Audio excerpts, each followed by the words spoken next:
ഇത് കേരളത്തിലിരിക്കുന്ന ഒരു തമിഴ്നാടിരിക്കുന്ന ഒരു കസ്റ്റമർ ആണെങ്കിലും ബോംബെയിലുള്ള കസ്റ്റമർ ആണെങ്കിലും അല്ലെങ്കിൽ എറണാകുളത്തുള്ള ഒരു കസ്റ്റമർ ആണെങ്കിൽ ഞാൻ പാലക്കാടാണെങ്കിൽ ക്യാഷ് കിട്ടാൻ ബുദ്ധിമുട്ടാവും. അപ്പോൾ ആദ്യമേ നമ്മൾ എന്ത് ചെയ്യും?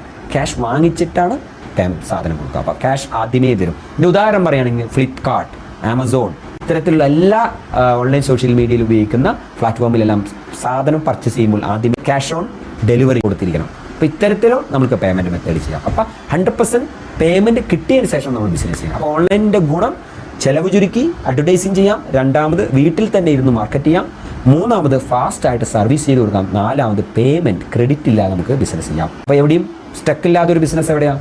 ഓൺലൈൻ തന്നെയാണ്. അപ്പോൾ ഇരുന്നവിടെ ഇരുന്ന് വർക്ക് ചെയ്യാം, ഇരുന്നവിടെ ഇരുന്ന് മാർക്കറ്റ് ചെയ്യാം, ഇരുന്നവിടെ ഇരുന്ന് പ്രൊഡക്ഷൻ ചെയ്യാം. നമുക്ക് പാർസൽ അയക്കാം, ഈസിയാണ്. ഇന്ന് പോസ്റ്റ് ഓഫീസ് സർവീസ് വന്നിട്ടുണ്ട്, പാർസൽ. അതുപോലെ തന്നെ KRS, ആലപ്പി പാർസൽ, ഇതെല്ലാം പാർസൽ സർവീസാണ്. കിലോയിൽ ഒരു ക്യാഷ് വാങ്ങിച്ചു തരും. ഒരു 300, 400, 500 നമുക്ക് ഇൻട്രസ്റ്റേറ്റ് വരെ കേരളത്തിനകത്തും പുറത്തൊക്കെ അയക്കാം.